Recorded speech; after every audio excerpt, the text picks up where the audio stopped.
현재 889명의 환자들이 치료를 받고 있습니다. 어제 사망하신 분은 없었고 현재까지 사망하신 분들은 총 273명입니다. 오늘 정세균 국무총리 주재로 열린 중대본 회의에서는 수도권 추가 확진자 관련 현황 및 조치사항, 코로나 블루 극복을 위한 심리 지원 추진 등을 논의하였습니다. 정세균 총리는 오늘은 중수본 회의 100회째가 되는 날이자 생활 속 거리두기를 시작한 지 한 달이 되는 날임을 강조하며 중앙부처, 지자체 공무원들의 노고를 격려하였습니다. 아울러 수도권 클럽, 물류센터, 소규모 종교 모임에서 잇따라 발생한 집단 감염은 생활 속 거리두기 정착이 만만치 않다는 것을 일깨워주고 있다고 언급하였습니다. 수도권에서의 방심은 가장 큰 위험 요인이며 코로나19가 종식될 때까지는 일상을 지키는 최선의 백신은 거리두기임을 명심해달라고 강조하였습니다. 오늘 수도권 확진 환자 발생 현황에 대해 말씀드리겠습니다. 오늘 0시까지 발생한 확진 환자 39명 중 지역사회 확진자는 34명입니다. 그중 수도권 확진 환자는 31명입니다. 5월에 이태원 클럽과 쿠팡 물류센터와 관련된 확진 환자가 급격히 확산된 이후 수도권 지역 내에서 소규모의 산발적 감염이 계속되고 있습니다. 수도권 내 개척교회와 관련된 확진 환자가 5월 31일 처음 발생한 이후 6월 5일 0시 기준 73명까지 늘어났고 오늘은 방문 판매 회사와 관련한 확진 환자가 다수 나타나며 또 하나의 집단 감염 사례로 추적 관리 중입니다. 하나의 집단 감염을 확인하여 관리하고 안정화시키면 곧이어 새로운 집단 감염이 발생하는 현재 상황이 방역당국으로서는 우려스럽습니다. 현재는 지역사회의 연쇄 감염 이전에 방역 추적망이 통제를 할 수 있도록 수도권의 코로나19 확산 속도를 줄이는 것이 중요합니다. 이에 수도권 주민들께 간곡히 당부드립니다.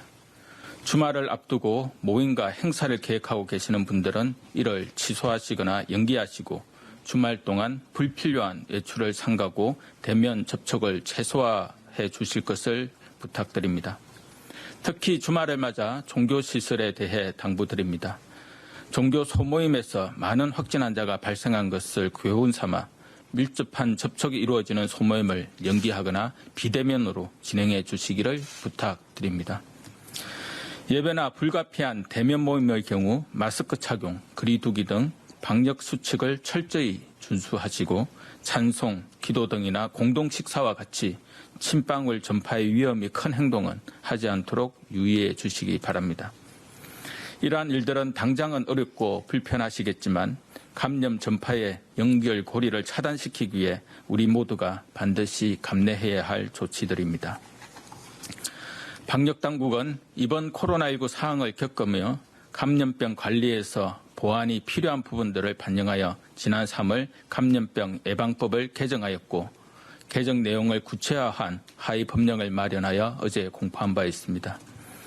우선 진단검사를 거부하는 사례를 방지하기 위하여 의사 등이 진단검사 거부자를 신고하는 세부 절차를 마련하였습니다. 개인정보 보호를 강화하기 위해 감염병 환자 정보를 공개하는 경우 질병관리본부장이 감염병 위험 위기사항, 감염병의 특성, 역학적 필요성을 고려하여 공개 범위를 사전에 정하도록 하였습니다. 만약 공개된 정보 내용이 사실과 다르거나 이에 대한 이견이 있는 경우 정보의 당사자는 이의 신청을 통하여 관리 구제를 받을 수 있도록 절차를 마련하였습니다. 또한 감염병에 관한 정기적인 조사와 역학조사 간 확충을 위한 내용도 마련하였습니다. 의료기관 감염 관리와 감염병 실태조사 주기를 3년으로 하고 내성견 실태조사는 1년으로 정하였습니다. 또한 인구 10만 명 이상 시군구에는 역학조사관을 임명하도록 기준을 새로 정하였습니다. 정부는 앞으로도 코로나19 대응 과정에서 개선이 필요한 법령과 제도를 꼼꼼히 살피고 전문가와 국민들의 의견을 수렴하여 촘촘한 감염병 관리망을 구축해 나가겠습니다. 다음으로 코로나19에 대한 심리 지원에 대해 말씀드리겠습니다. 국민 여러분들께서 오랜 기간 코로나19를 겪으시며 우울감과 피로감을 겪고 계신 것을 알고 있습니다. 일각에서는 이를 코로나 블루라고 칭하기도 합니다. 정부는 스트레스와 불안을 느끼는 확진자와 가족을 돕기 위해 코로나19가 확산되기 시작한 1월부터 통합심리지원단, 심리상담 핫라인, 재난심리회복센터 등을 운영하며 심리지원을 계속 진행해 오고 있습니다. 자가격리자의 심리 안정을 돕는 반려식물 키트를 배포하고 코로나19 대응 의료기관에 실내 정원을 설치하는 사업도 진행하고 있습니다. 7월부터는 산림청을 통해 의료진 등 현장 대응 인력에게 국립 산림치유시설에서 숲치유 프로그램을 제공하여 심리 회복을 도와드리려고 합니다. 8월부터는 심층 상담이 필요한 고위험군에 대하여 정신의학, 심리학 관련 민간 전문가가 상담하고 필요한 경우 정신과 치료를 연계하는 단계별 심리 지원 체계를 운영할 예정입니다.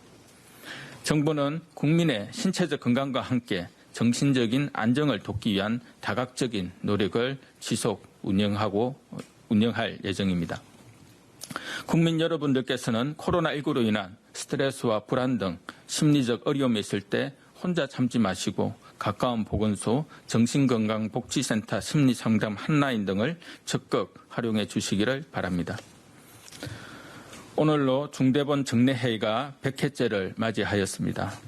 그동안 회의가 끝난 후에는 주요한 회의 결과와 환자 발생 현황 등을 브리핑과 보도자료를 통해 국민 여러분들과 공유를 해왔습니다. 이 회의는 중앙부처와 17개 시도의 대표자만 모여 정책을 논의하는 자리가 아닙니다. 영상회의가 진행되는 동안 랜선 연결을 통해 정부 각 부처와 시군구를 포함한 지자체 공무원들 약 3천여 명이 매일 아침마다 회의에 참여하고 있습니다.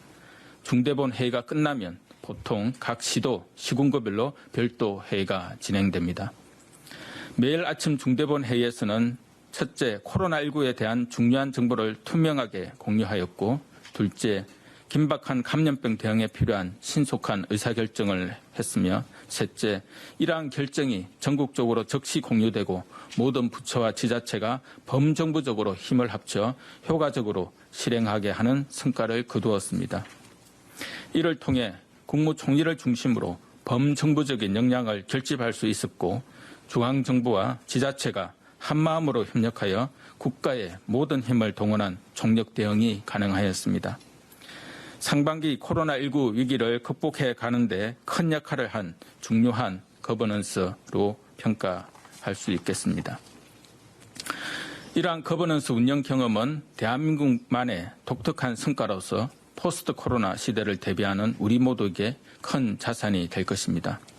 그동안 방역당국과 함께 수고하고 계신 국무조정실을 비롯한 각 부처와 지자체 공무원들께 깊이 감사를 드립니다.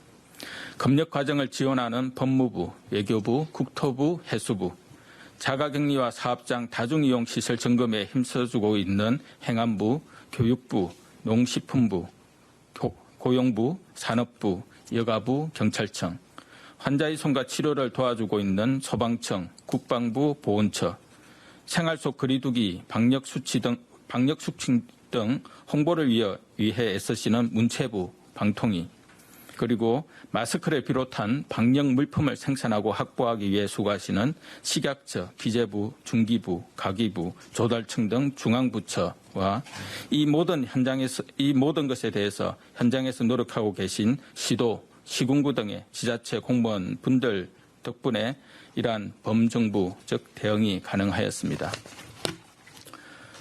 내일은 65번째 맞는 현충일입니다. 우리나라를 위해 목숨을 바치신 순국 선열과 호국 영령들을 기억하고 그 숭고한 넋을 기리는 날입니다. 아울러 그간 현장에서 눈물겹게 헌신하셨고 지금도 여전히 묵묵히 소임을 다하고 계시는 군의관, 군간호사, 군 장병들 그리고 소방관 여러분들께 깊은 존경과 감사의 말씀을 드립니다. 우리나라가 어려울 때마다 자신의 안위보다 이웃과 국가를 위해 기꺼이 나서주신 분들 덕분에 지금의 우리나라가 있었습니다. 틀림없이 우리 후대도 코로나19를 이겨내고자 사토하는 현재의 우리 모습을 기억하고 감사하게 될 것입니다. 다음 주말까지 수도권은 강화된 방역 조치의 적용을 받게 됩니다. 부디 수도권 주민들께서는 이번 주말에 긴장의 끈을 놓지 마시고 마스크 쓰기, 손 씻기, 거리 두기 등의 기본적 방역 수칙을 꼭 지켜주시기 바랍니다. 또한 각종 만남과 모임은 미루어 주시기를 거듭 부탁드립니다.